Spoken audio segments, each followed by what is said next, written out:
Go find another table. This one's for real family, not girls who married in for money. My sister-in-law Victoria's voice cut through the elegant dining room of Belmont's, one of Seattle's most exclusive restaurants. You know what broke me?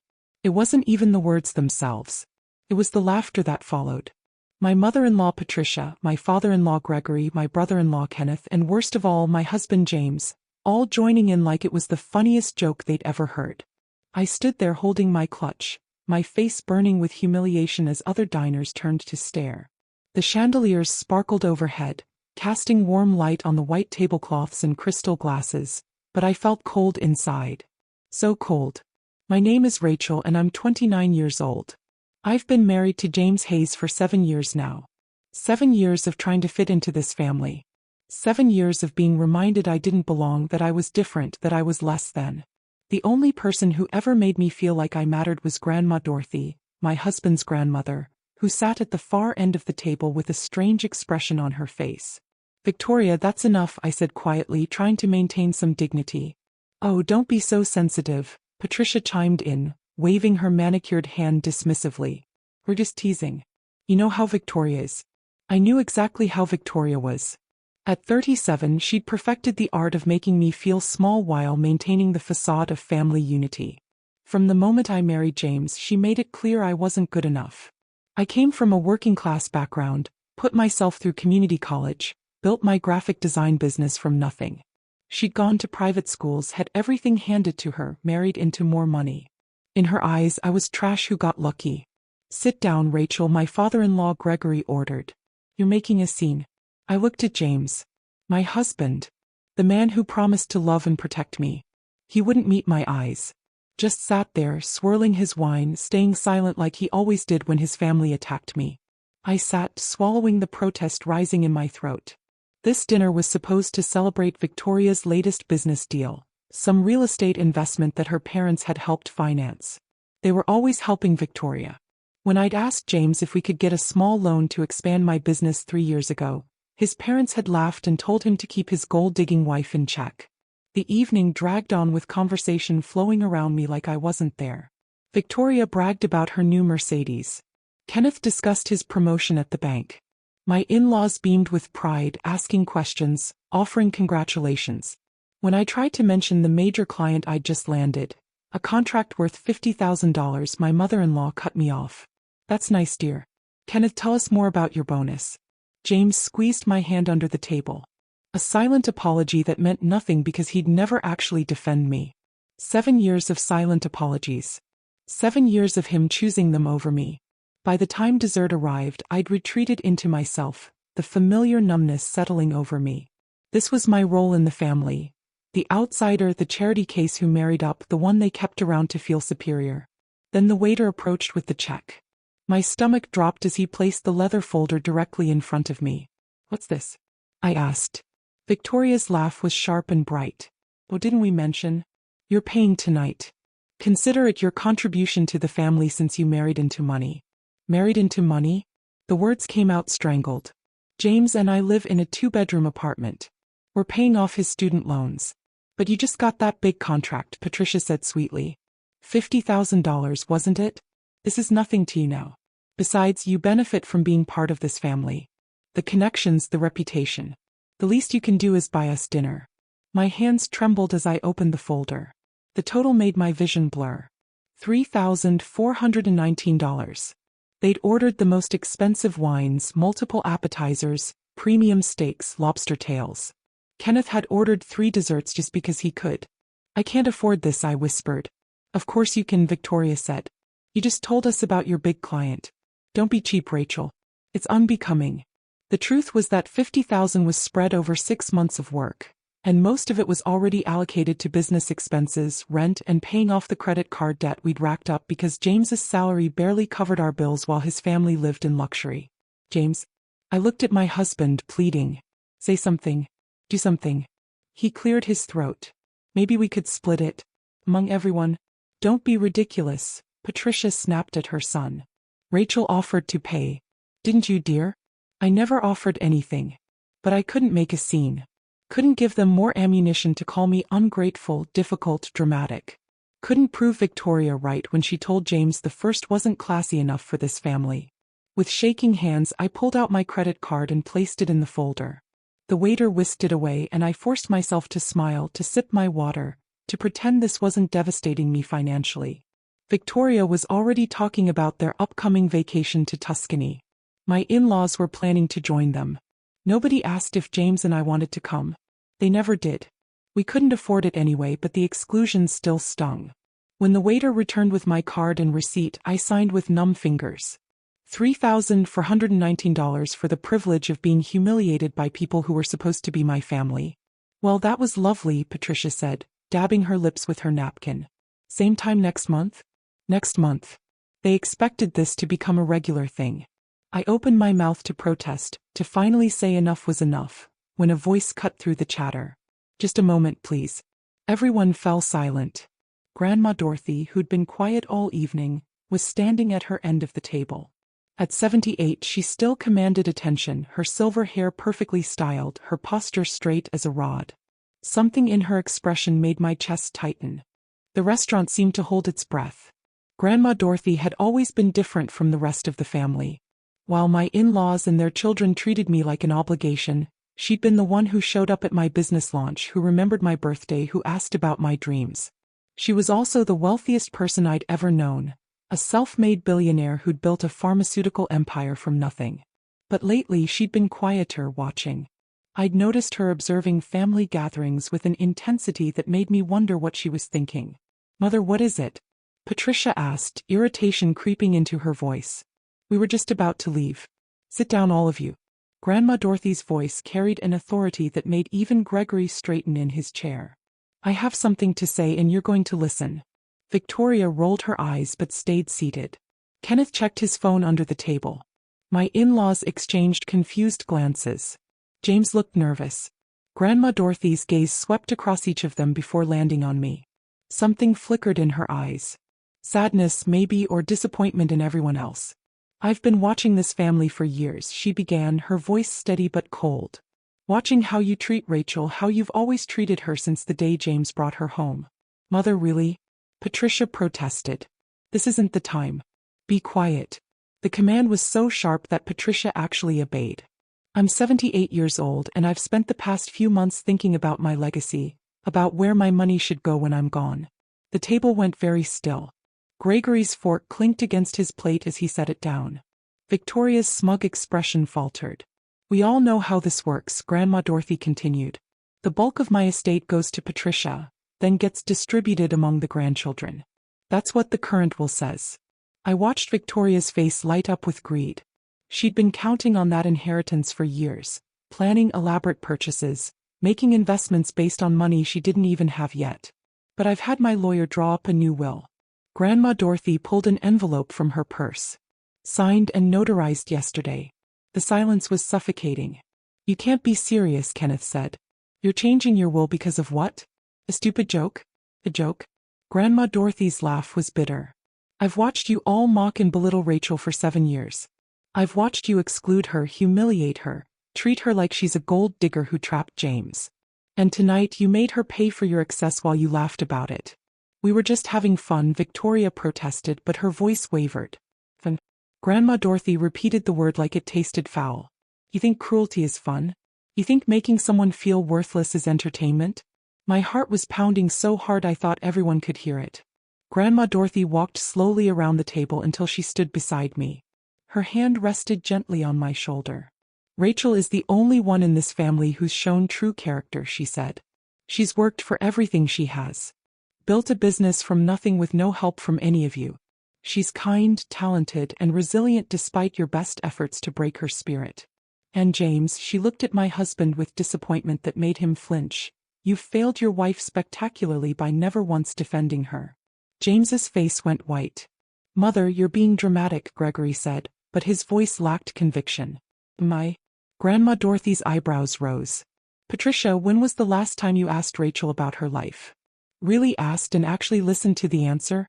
My mother-in-law's mouth opened and closed. "Kenneth, have you ever congratulated your sister-in-law on her accomplishments? Ever acknowledged her success?" My brother-in-law stared at his plate. Victoria, have you spent even one day treating Rachel like family instead of a servant? My sister-in-law's face flushed red with anger and embarrassment. Grandma Dorothy looked at each of them, her disappointment evident. You've all failed spectacularly. You brought a wonderful young woman into this family, and instead of welcoming her, you've spent 7 years making her pay for not being born wealthy. The weight of her words settled over the table like a heavy blanket. Other diners had stopped pretending not to listen. Wait staff hovered at a distance, sensing the drama. So here's what's going to happen, Grandma Dorothy said, her voice gaining strength. My entire estate, every dollar, every property, every investment is going to Rachel. The explosion was immediate. What? Victoria shrieked, jumping to her feet. You can't do that. That's not fair. Kenneth slammed his hand on the table. Grandmother, think about what you're saying. Patricia pleaded, you're talking about billions of dollars. Rachel isn't even really family. So, Grandma Dorothy's command silenced them again. Rachel has been more family than any of you have ever been to her. She's earned this not through blood or marriage, but through character. Through being a better person than all of you combined. I sat frozen, unable to process what was happening. Billions of dollars. Grandma Dorothy's entire fortune. It was impossible, unreal, too enormous to comprehend. You're being manipulated, Gregory said desperately. Rachel must have done something to influence you. Rachel has done nothing but survive your abuse. Grandma Dorothy cut him off. And that ends tonight. She pulled out her phone and made a call. Thomas, it's Dorothy. Yes. File the new will immediately. Make sure it's ironclad and prepare the trust documents for Rachel. My family's faces ranged from shock to fury to disbelief. Victoria looked like she might actually faint. Kenneth's face had gone purple. My in-laws seemed to age a decade in seconds. And James? My husband sat there, pale and silent, finally understanding that his cowardice had cost him everything. This isn't over, Victoria hissed at me. We'll contest it. We'll fight you in court. Try it, Grandma Dorothy said calmly. I've made sure everything is completely legal, and I'm of sound mind, as a medical evaluation from this morning confirms. She'd planned this. Every detail. The explosion that followed was like nothing I'd ever witnessed. Victoria lunged across the table, her face contorted with rage. Kenneth grabbed her arm, but his own anger was barely contained.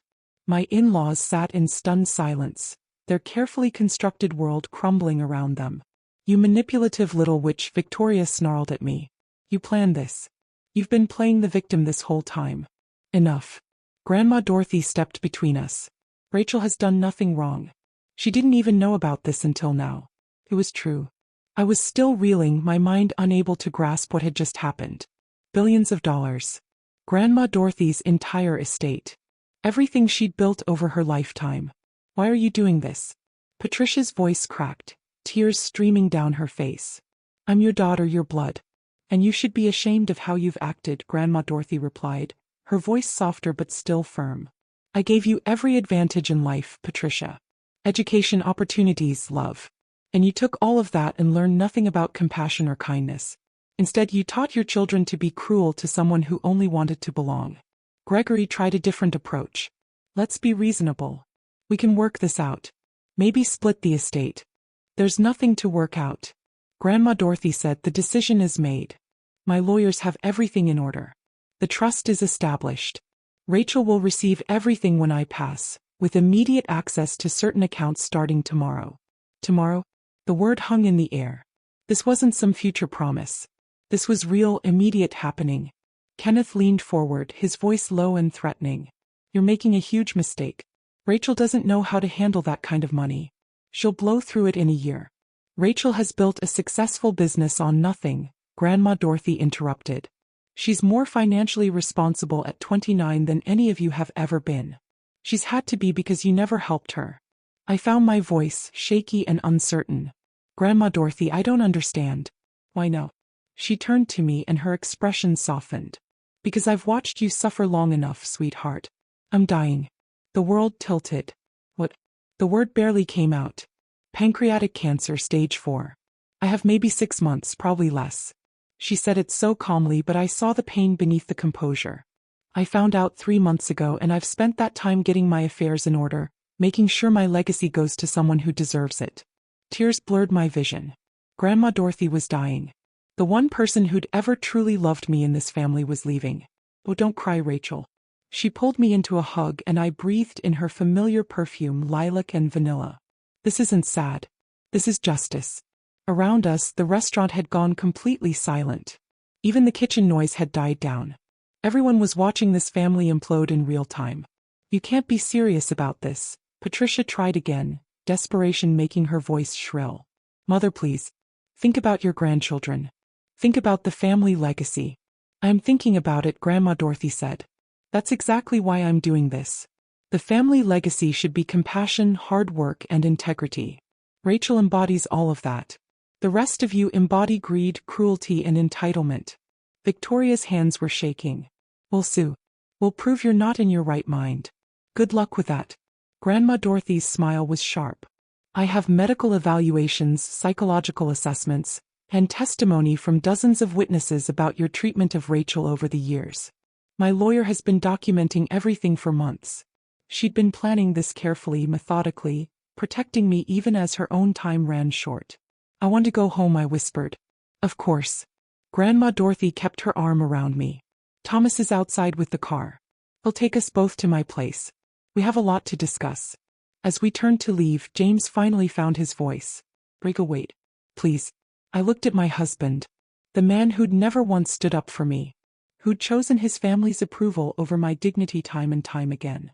Who'd sat silent while they humiliated me and stuck me with a bill that would wipe out my savings. Don't, I said quietly. Just don't. Rachel, I love you. We can fix this. You had 7 years to fix this, James. 7 years to choose me. You never did. Grandma Dorothy's voice was ice. Or I'll have security remove you. James stepped aside and I saw something crumble in his face. The realization that he'd lost everything, not to another man but to his own cowardice. We walked through the restaurant in silence, every eye following us. The cool Seattle air hit my face as we stepped outside and I gulped it down, trying to steady myself. A sleek black car waited at the curb. Thomas, Grandma Dorothy's driver of 30 years, opened the door with a knowing smile. Miss Rachel, welcome. Thomas knows everything, Grandma Dorothy said as we slid into the back seat. He's been helping me plan this for weeks. The car pulled away from the restaurant, leaving my husband's family standing on the sidewalk in shock. Through the rear window, I saw Victoria screaming something, her face twisted with rage. Kenneth was on his phone, probably calling a lawyer. My in-laws stood together, looking lost and broken. And James stood alone, watching me drive away. I should have felt something. Guilt maybe, or fear. But all I felt was numb exhaustion mixed with a strange sense of freedom. Are you really dying? I asked Grandma Dorothy, my voice small. Yes. She took my hand, her skin paper-thin but her grip surprisingly strong. But I'm not afraid. I've lived a full life, Rachel. Built an empire, raised a family, made my mark. Now I get to ensure that everything I've worked for goes to someone worthy.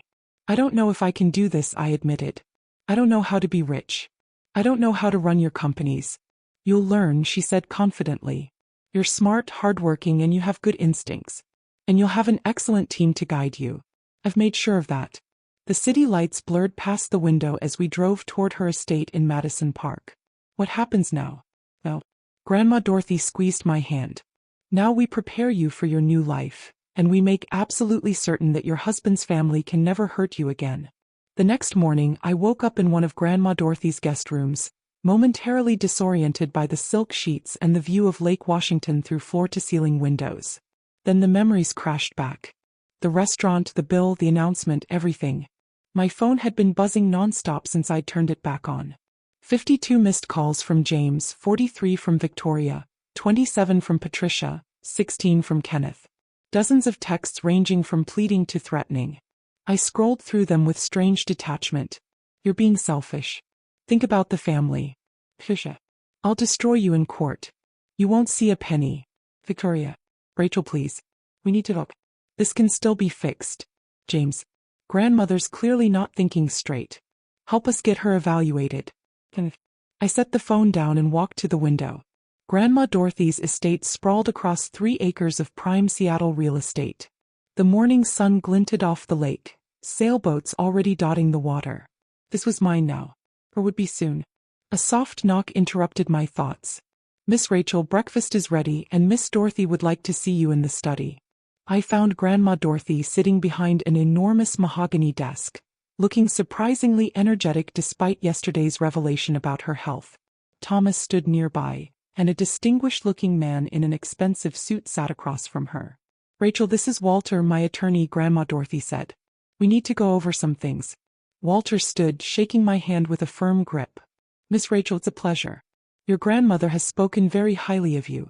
I sat down, feeling like I was in a dream. Walter opened a leather portfolio and began explaining the details. The trust, the companies, the investments. Numbers that seemed impossible swam before my eyes. 3 billion in liquid assets. 5 billion in property and investments.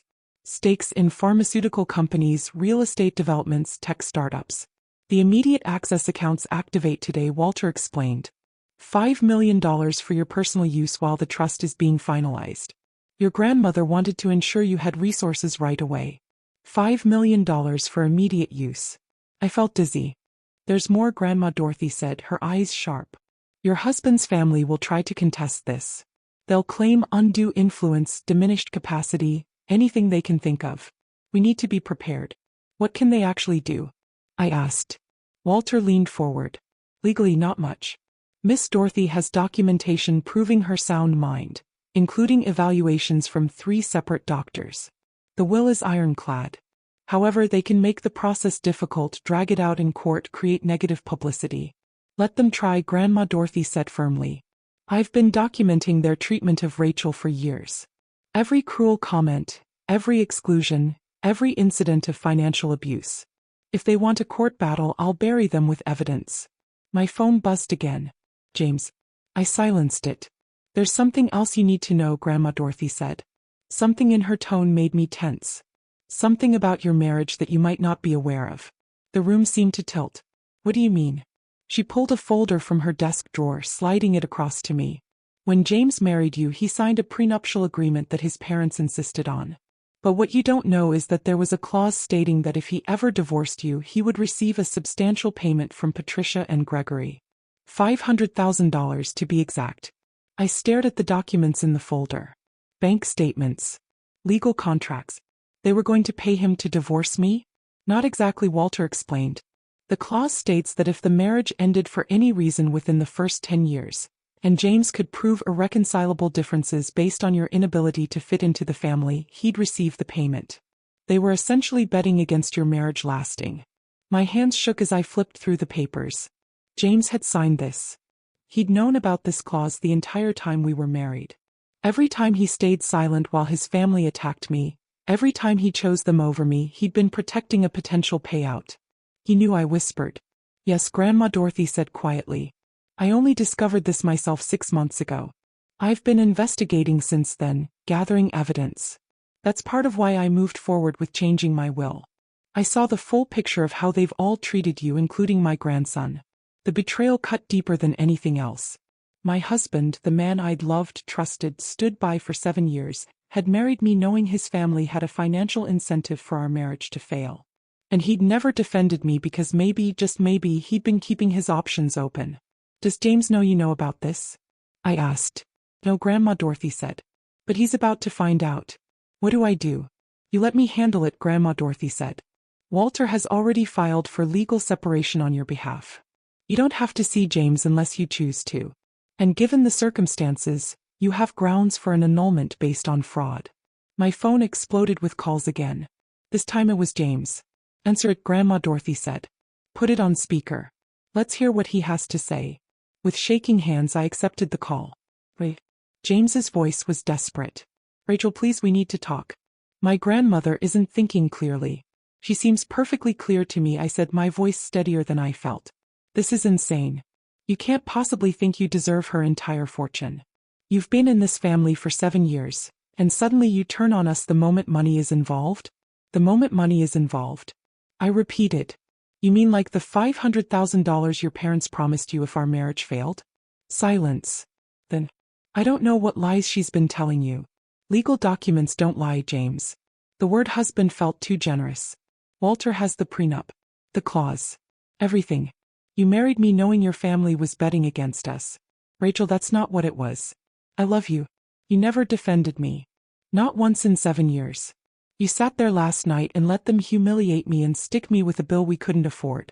If you loved me, you would have protected me. Patricia's voice came through the phone, shrill with panic. Rachel, please listen. You're being manipulated. Dorothy is sick. She's not thinking clearly. Your mother-in-law is sharper than you'll ever be, I said. And she's been documenting every cruel thing you've all done to me for years. Every comment. Every exclusion. All of it. We gave you a family, Gregory's voice joined in.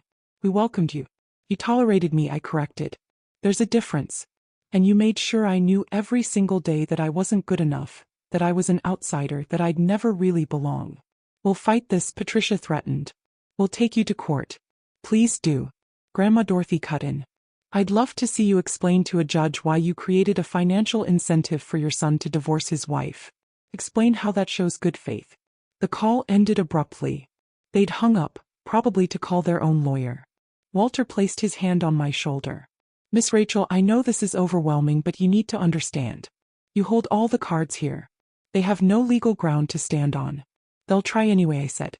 Of course they will, Grandma Dorothy agreed. But they'll lose. And when they do, you'll never have to see any of them again. Including James. 3 days later, the story hit the media. Somehow, and I suspected Victoria was behind it, the details of Grandma Dorothy's will change had leaked to the press. Billionaire disinherits family for daughter-in-law, screamed the headlines. My phone wouldn't stop ringing with reporters wanting statements. I'd moved into Grandma Dorothy's estate permanently, unable to face the apartment I'd shared with James, where he knew the address and kept showing up. Thomas had retrieved my things. I was living in a strange bubble of luxury and chaos.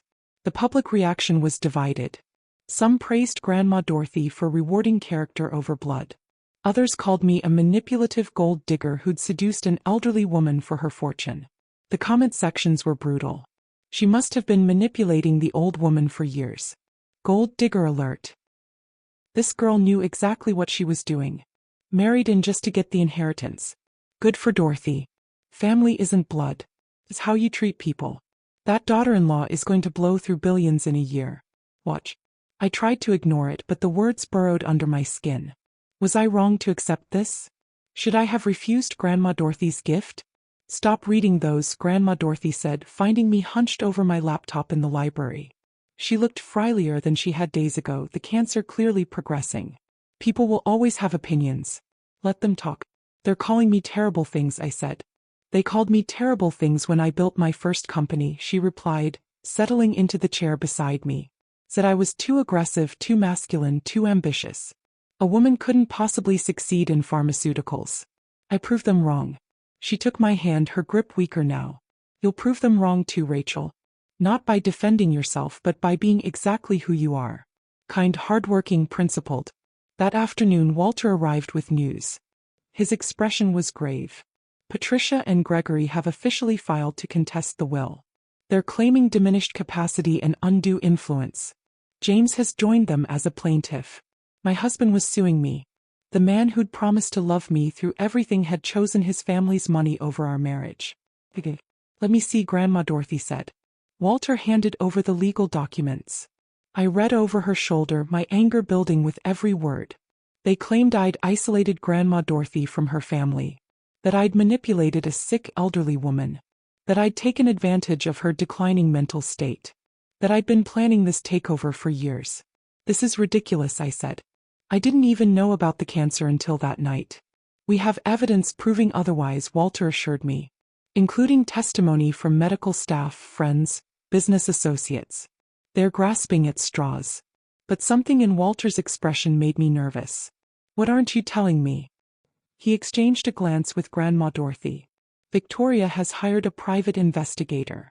They're digging into your background, looking for anything they can use against you. My stomach dropped. There's nothing to find. We know that, Grandma Dorothy said. But they'll try to create something. Twist innocent situations. Take things out of context. As if on cue, my phone rang. An unknown number. Against my better judgment, I answered. Rachel, it's so good to finally reach you. The voice was unfamiliar, syrupy sweet. I'm Jennifer Cole from Seattle Scene magazine. I'd love to chat about your relationship with Dorothy. No comment, I said, moving to hang up. Wait. I just have a few questions about the allegations. What allegations? About your business. There are questions about where you got your startup capital. Some people are suggesting Dorothy funded it years ago. That you've been planning this takeover for a long time. My blood ran cold. That's not true. I built my business with my own money. Can you prove that? Do you have documentation? I hung up, my hands shaking. They're trying to create a narrative, Walter said grimly. That you've been grooming Dorothy for years. That everything you've accomplished was really her money. But it wasn't. I have loan documents, business records, everything. We know, Grandma Dorothy soothed. And we'll prove it. But Rachel, you need to prepare yourself. This is going to get worse before it gets better. He was right. By evening, social media was flooded with theories. Anonymous accounts, probably my in-laws, were spreading rumors. That I'd failed out of community college. I'd graduated with honors. That my business was failing. It was thriving. That I'd had multiple affairs with wealthy men to fund my lifestyle. I'd barely dated before meeting James. The cruelest rumor was that I'd deliberately kept James away from his family, isolating him to get closer to Grandma Dorothy. I closed my laptop, feeling sick. Miss Rachel. Thomas appeared at the library door. There are reporters at the gate. Quite a few of them. I walked to the window overlooking the front of the estate. News vans lined the street. Cameras pointed at the house. My private life was now public spectacle. This is what they want, I said quietly. They want me to crack, to do something that makes me look bad. Then don't give them the satisfaction, Grandma Dorothy said. She looked exhausted, but her eyes were still fierce. We fight this the right way. With truth, with evidence, with dignity. That night I couldn't sleep. I kept replaying moments from my marriage. Patricia telling me I should be grateful James overlooked my background. Victoria laughing when I wasn't invited to family holidays. Kenneth making jokes about gold diggers at every gathering. James staying silent through all of it. Every moment of exclusion, every casual cruelty, all building to this moment. Around 2 a.m. my phone buzzed with a text from an unknown number. You're going to regret this. We'll destroy you. Victoria threatening me from a burner phone. I screenshotted it and sent it to Walter. Evidence. Grandma Dorothy had taught me well. The next morning brought a new development. James showed up at the estate, somehow talking his way past security. I found him in the foyer, arguing with Thomas. I need to see Rachel, he was saying. Please, it's important. It's okay, Thomas, I said, though my heart was racing. I'll talk to him. James looked terrible. Unshaven, his clothes wrinkled, dark circles under his eyes. Nothing like the polished banker I'd married. Rachel, please, he said. We need to fix this. Our marriage is falling apart. Our marriage fell apart a long time ago, I said. You're just noticing now because money's involved. That's not fair. I know I wasn't, I know I could have been better to you, but this? He gestured around the estate. Taking everything? That's too far. Too far. My voice rose despite my attempt to stay calm. James, for 7 years you let your family treat me like garbage. You never once defended me. You sat there last night while they humiliated me and stuck me with a bill that would have bankrupted us. And now I find out you signed a prenup with a clause that would pay you to divorce me? James's face went white. I never intended to use that clause. But you knew about it. You knew your parents were betting against our marriage and you never told me. I was trying to protect you from them. By staying silent? By choosing them over me every single time? That's not protection, James. That's cowardice. Rachel, I love you. We can fix this. You had 7 years to fix this, James. 7 years to choose me. You never did. Not once. I'm choosing you now. Come home. We'll move away from my family. Start fresh. Just us. Now that the money's on the line? I shook my head. If Grandma Dorothy hadn't changed her will, you'd still be letting them treat me like dirt. You'd still be sitting silent at dinner tables while they mocked me. The words hung between us. Get out, I said quietly. Get out of this house and don't come back. Rachel, please. Walter is filing for divorce. You'll be served papers this week. And James? I looked him in the eyes. I hope that $500,000 your parents promised you was worth it. Because that's all you're getting from this family. Thomas escorted James out. Through the window, I watched my husband walk to his car, shoulders slumped, the reality of what he'd lost finally sinking in. For a moment, just a moment, I felt a pang of something. Not quite guilt, but a sad acknowledgement of what could have been if he'd chosen differently. That afternoon, Walter called an emergency meeting. His expression was grave. Victoria's legal team has found something, he said. Or rather, they claim to have found something. They're alleging that you forged documents related to your business, specifically contracts with clients. They're trying to paint you as dishonest, someone capable of manipulating Dorothy. That's insane, I said. All my contracts are legitimate. We know that, but they're filing a motion to delay the will proceedings pending an investigation. It's a stall tactic, but it could work. Grandma Dorothy's hand slammed on the desk, startling us both. Despite her frailty, anger gave her strength. Absolutely not. Walter, file an emergency motion to expedite. I want this settled before. She didn't finish the sentence. Before she died. Dorothy, you should rest, Walter began. I'll rest when this is done, she snapped. My granddaughter-in-law is being attacked by vultures masquerading as family. We end this now. Walter nodded and pulled out his phone, stepping away to make calls. Grandma Dorothy turned to me, her eyes fierce despite the exhaustion evident in her face. Rachel, I need you to do something for me. Anything. I'm holding a press conference tomorrow. I'm going to tell the truth. All of it. About their treatment of you, the prenup clause, everything. But I need you to be there with me. The world needs to see you, hear from you directly. Terror gripped me. I can't. I'll say something wrong. I'll mess it up. You'll be perfect, she said firmly. Because you'll tell the truth. That's all you need to do. That night I barely slept. I kept rehearsing what I might say, then abandoning it. How do you sum up 7 years of pain in a few minutes? How do you make strangers understand? The press conference was scheduled for 2 p.m. at Grandma Dorothy's downtown office. When Thomas drove us there, the media presence was overwhelming. Cameras everywhere, reporters shouting questions, a crowd of onlookers documenting everything on their phones.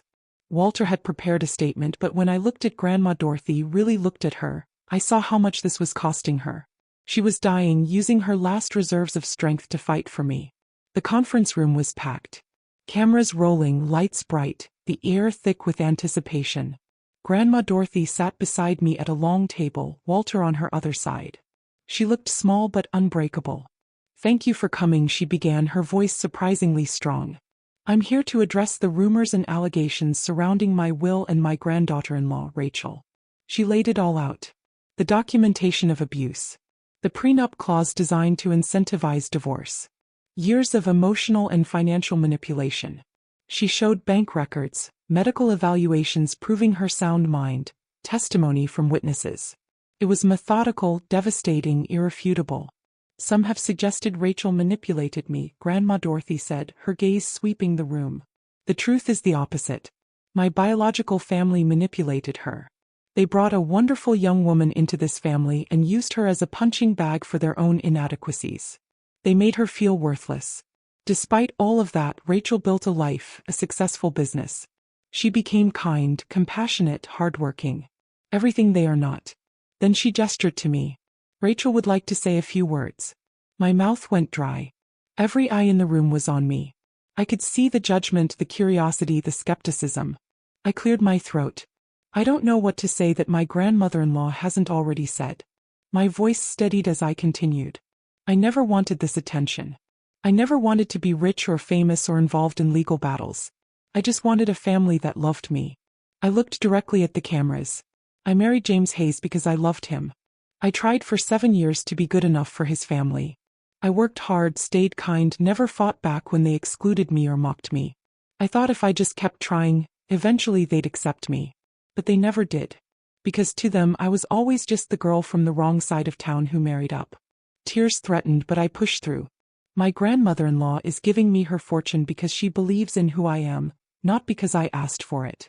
And I'm going to honor that trust by being exactly who she sees. Someone who builds things, helps people, and refuses to be cruel just because it's easier. The questions came fast and furious after that. Reporters shouting, cameras flashing. But Walter fielded them expertly, and Grandma Dorothy sat beside me, her hand finding mine under the table. As we were wrapping up, Victoria burst through the doors. Security moved to stop her, but she was already shouting. This is all lies. He's brainwashed you all. Victoria's makeup was smeared, her designer dress wrinkled. She looked unhinged. I'm the real victim here. That gold digger has stolen my inheritance. The cameras swiveled to her, capturing every second of her meltdown. Miss Victoria, a reporter called out. What about the allegations that your parents created a prenup clause to incentivize your brother divorcing his wife? That money was insurance, Victoria shrieked. We needed to protect James from her. She was obviously after our money from day one. So you're admitting the clause exists? Another reporter asked. Victoria realized her mistake too late. The cameras had caught everything. Her admission, her rage, her complete lack of remorse. Get her out of here, Walter said to security. As Victoria was escorted out, still screaming threats, I watched the reporters frantically typing on their phones. The narrative had just shifted. Victoria had given them the villain they needed, and it wasn't me. Grandma Dorothy squeezed my hand. Well, she said quietly, I don't think we could have planned that better if we tried. Despite everything, I almost smiled. Victoria had destroyed herself, and she'd done it on camera for the world to see. The video of Victoria's meltdown went viral within hours. By evening, it had been viewed over 10 million times. News outlets played it on loop, dissecting every word, every unhinged expression. Social media exploded with commentary. Did she really just admit they had insurance to get rid of the wife? This family is toxic. Rachel deserves everything. That poor woman. Victoria just destroyed her own case in under 60 seconds. Brilliant. That look on her face when she realized what she said. Priceless. The public opinion shifted overnight. What had been a divided conversation became a landslide of support for me and condemnation for the Hayes family. Memes spread. Commentary videos analyzed the situation. Legal experts weighed in, all agreeing that Victoria's admission had essentially torpedoed any chance of contesting the will. I watched it all from Grandma Dorothy's study, still processing. Walter sat across from me looking pleased. Their legal case just collapsed, he said. Victoria's admission about the prenup being insurance against you is essentially a confession to bad faith. Combined with the documentation we already have, they have no leg to stand on. What happens now? I asked. Now their lawyers will try to do damage control, but it's too late. The court hearing is in 3 days. I'd be shocked if the judge doesn't rule in our favor immediately. He paused. There's also the potential for fraud charges. The district attorney's office has reached out. They're considering investigating the prenup clause as a conspiracy to defraud. My in-laws could face criminal charges. The thought should have satisfied me, but instead I just felt tired. Grandma Dorothy entered the study, moving slowly with Thomas supporting her arm. She'd declined rapidly since the press conference, the effort having drained her reserves. But her eyes were still sharp. Don't look so worried, she said, settling into her chair. They made their choices. Now they face the consequences. Over the next 2 days, the Hayes family's behavior became increasingly erratic. Victoria showed up at my old apartment building, screaming at tenants. She posted long rambling rants on social media, each one more unhinged than the last. Kenneth tried a different approach. He went on a local news program, presenting himself as the reasonable middle ground. Look, I think there were mistakes made on both sides, he said earnestly to the camera. Yes, maybe we weren't as welcoming to Rachel as we should have been, but to cut the entire family out over disagreements, that seems extreme. The interviewer wasn't buying it. Mr. Hayes, are you aware that your parents created a prenuptial clause that would financially reward your brother for divorcing his wife? Kenneth's composure cracked. That clause was meant to protect family assets. By incentivizing divorce? How exactly does that protect anyone except your bank accounts? Kenneth ended the interview early, but the damage was done. Gregory tried yet another tactic, appealing to sympathy. He gave a tearful interview about how he'd loved me like a daughter, how this was breaking his heart, how families should forgive each other. We made mistakes, Gregory said, his voice breaking. What family hasn't? But to be cut off completely, it's destroying us. Patricia can barely get out of bed. Kenneth's marriage is suffering. Victoria is having a breakdown. All because we weren't perfect. The interviewer showed no mercy. Mr. Hayes, you're describing what you did as not being perfect. But investigators have documented years of emotional abuse, financial exclusion, and a legally questionable prenup designed to end your son's marriage. This goes beyond imperfection. That's not abuse. That's just family dynamics. Family dynamics don't usually include financial incentives for divorce. Gregory walked out. But Patricia's approach was the most calculated. She hired a PR firm and gave a carefully crafted interview to a sympathetic journalist. She wore a simple dress, minimal makeup, positioned herself in soft lighting. She cried at all the right moments.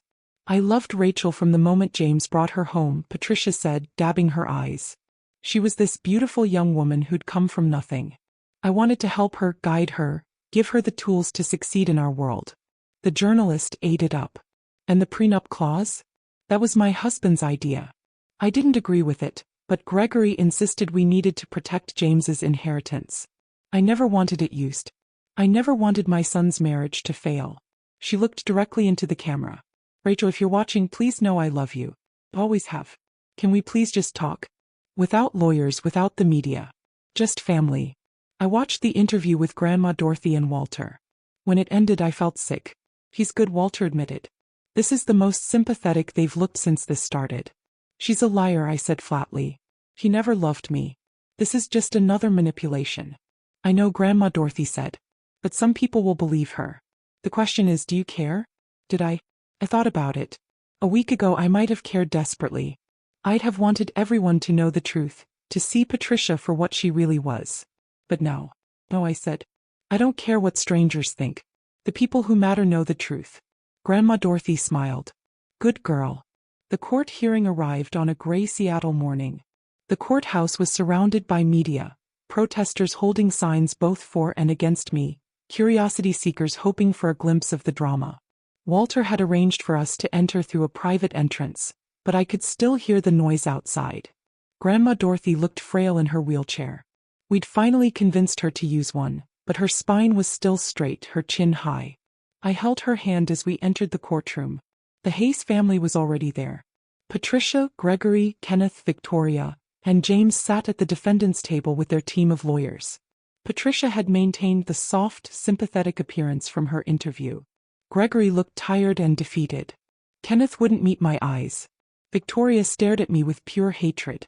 And James? James looked broken. He kept trying to catch my eye, but I looked away. The judge, a stern woman in her 60s named Judge Morrison, entered and everyone rose. This is a hearing regarding the will of Dorothy Hayes and the contest filed by Patricia Hayes and family, Judge Morrison began. I've reviewed the documentation submitted by both parties. Counsel, your opening statements. The family's lawyer went first, a slick man named Robert who argued that Grandma Dorothy had been unduly influenced, that her illness had impaired her judgment, that the will should be set aside in favor of the previous version. Then Walter stood. He didn't argue or plead. He simply presented facts. Bank records. Medical evaluations from 3 separate doctors confirming Grandma Dorothy's sound mind. Testimony from business associates about her mental acuity. Documentation of the emotional abuse I'd suffered. Photos, recordings, witness statements. The prenup clause and Victoria's viral video confession. Your Honor, Walter concluded, this is not a case of undue influence. This is a case of a woman choosing to leave her estate to someone who deserves it, and a family angry that their victim has finally escaped their control. Patricia's lawyer tried to counter, but Judge Morrison cut him off. I've seen enough, she said. The evidence is overwhelming. Miss Dorothy Hayes was clearly of sound mind when she executed her new will. The documentation of abuse is extensive and credible, and the admission by Victoria Hayes, along with the prenup clause, essentially confirms a pattern of financial and emotional manipulation within this family. My heart began to race. Furthermore, Judge Morrison continued, the behavior exhibited by the contesting parties during these proceedings, including threats, harassment, and public defamation, only reinforces that Miss Dorothy's decision was correct. A family that truly loved Rachel would never have treated her this way before or after the will change. Victoria stood up, unable to contain herself. You can't just sit down, Judge Morrison commanded, or I'll hold you in contempt. Victoria sat, but her fury was palpable. I'm ruling in favor of the will as executed, Judge Morrison declared. The contest is dismissed with prejudice. Furthermore, I'm ordering an investigation into the prenuptial agreement clause, as it appears to constitute potential fraud. This matter is being referred to the district attorney's office. The courtroom erupted. Patricia collapsed in her chair, sobbing. Gregory looked like he'd aged 10 years in 10 seconds. Kenneth put his head in his hands. Victoria started screaming obscenities until bailiffs escorted her out. James just sat there staring at nothing.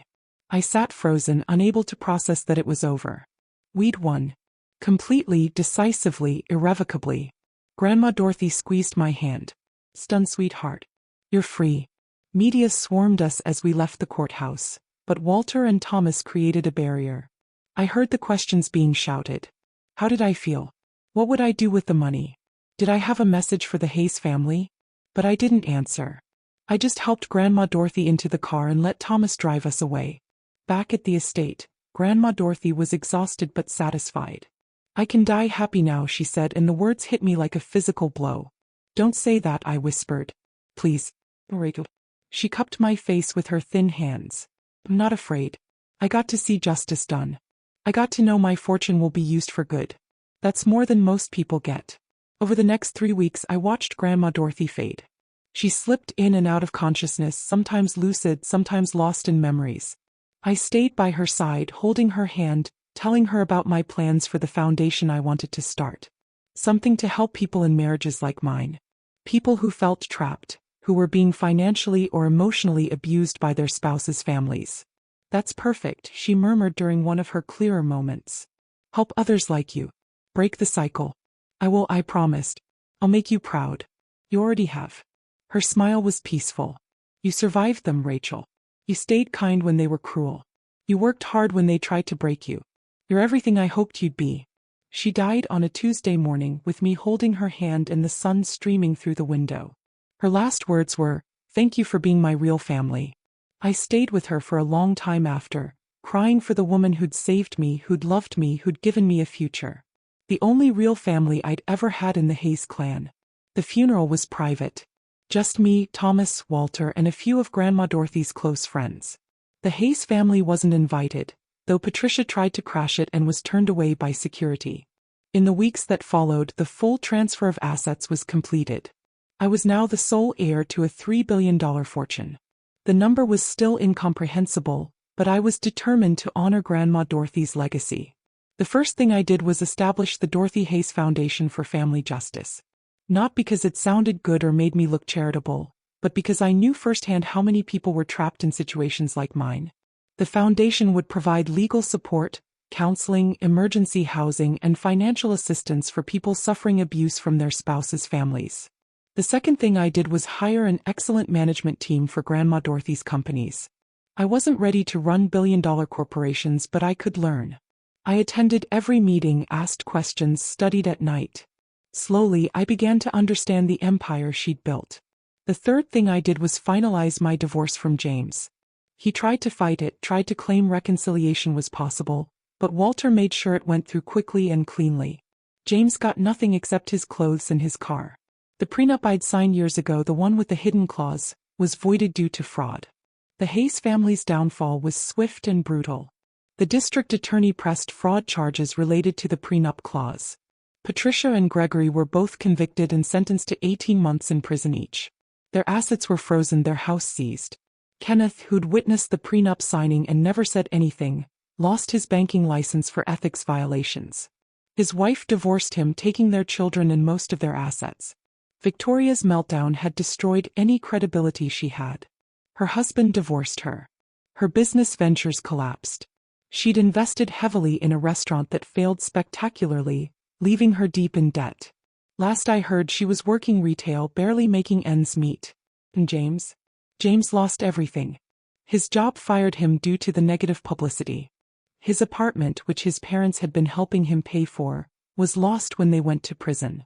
He moved into a studio in a rough neighborhood, working 2 jobs to survive. He tried to reach out a few times.